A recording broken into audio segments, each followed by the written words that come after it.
విశాఖకు చెందిన ఓ వ్యక్తి రుణ యాప్ నుంచి గతేడాది 3,200 తీసుకుని తిరిగి చెల్లించిన సైబర్ నేరగాళ్లు వేధింపులు ఆపలేదు. దీంతో అతడు బలవన్మరణానికి పాల్పడ్డాడు. మృతుడి భార్య ఫిర్యాదు మేరకు సైబర్ క్రైమ్ పోలీసులు దర్యాప్తు చేపట్టారు. బాధితుడి వాట్సాప్నకొచ్చిన బెదిరింపుల్ని పరిశీలించగా పాకిస్తాన్ ఐపీ అడ్రస్ నుంచి వచ్చినట్లు గుర్తించారు. లావాదేవీలు అసోం, గుజరాత్ రాష్ట్రాలకు చెందిన బ్యాంకు ఖాతాల ద్వారా జరిగాయని నిర్ధారించారు. దీంతో పోలీసు బృందాల్ని ఇతర రాష్ట్రాలకు పంపించి ఆయా బ్యాంకు ఖాతాలు తెరిచిన 6గురిని అరెస్టు చేశారు.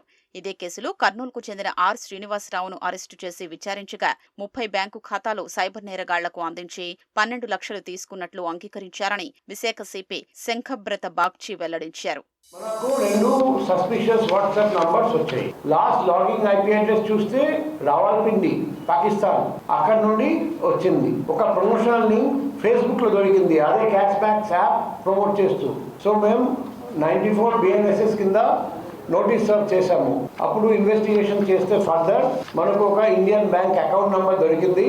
సో ఆ అకౌంట్ ఎవరు ఓపెన్ చేశారో చూస్తే అస్సాం హైలకంది, అక్కడ నుండి ఒక వ్యక్తి ఓపెన్ చేశారు. మనకు ఏం తెలిసిందంటే ఇది వచ్చేసి న్యూ అకౌంట్. వాళ్ళు అకౌంట్ ఇలా ఇస్తారు, రకరకాల ఫ్రాడ్ లో మోసాల్లో ఈ అకౌంట్ లో అమౌంట్స్ వస్తాయి. ఈ అమౌంట్ కి వచ్చిన అమౌంట్ మళ్ళీ ఇంకా 5 డిఫరెంట్ అకౌంట్స్ కి వెళ్ళిపోయినాయి. నెక్స్ట్ టోటల్లీ ఈ లోన్ ఫ్రాడ్ లో కనీసం 1500 మంది మోసపోయారు అని కంప్లైంట్ ఇచ్చారు 1930 పోర్టల్. ఇంకా చాలా మంది ఉంటారు, వాళ్ళు మోసపోయి ఉంటారు కానీ కంప్లైంట్ ఇవ్వలేదు. ఏలూరుకు చెందిన అంజనాదేవిని అదుపులోకి తీసుకుని ప్రశ్నించారు. ఆమె ఇచ్చిన సమాచారం మేరకు హైదరాబాద్కు చెందిన సాంబశివరావు, అతని అనుచరులు 7గురిని అరెస్టు చేశారు. ఈ కేసులో సాంబశివరావును ప్రధాన నిందితుడిగా గుర్తించారు. అతనికి టెలిగ్రామ్ యాప్ ద్వారా రుణ యాప్ మోసాలకు పాల్పడుతున్న చైనాకు చెందిన హంట్, యాండీ పరిచయమయ్యారు. బ్యాంకు ఖాతాల్ని ఇస్తే వాటిల్లో జరిగిన నగదు లావాదేవీల్ని బట్టి ₹1,60,000కు 1,60,000 కమిషన్ ఇస్తామని ఆశ చూపారు. దీంతో సాంబశివరావు తన స్నేహితులైన సందీప్, దిలీప్, జీవన్ సాయికృష్ణ, ఆదర్శ్, శ్రీనివాస్, భరత్ ద్వారా అమాయకుల నుంచి 132 బ్యాంకు ఖాతాలు తెరిపించారు.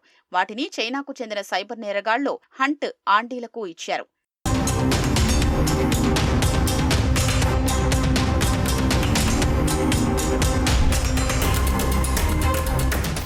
132 ఖాతాల నుంచి సుమారు 200 కోట్ల లావాదేవీలు జరిగినట్లు పోలీసులు తేల్చారు. బ్యాంకు ఖాతాలు విక్రయించడం ద్వారా సాంబశివరావుకు 4.5 కోట్ల మేర కమిషన్ వచ్చినట్లు గుర్తించారు.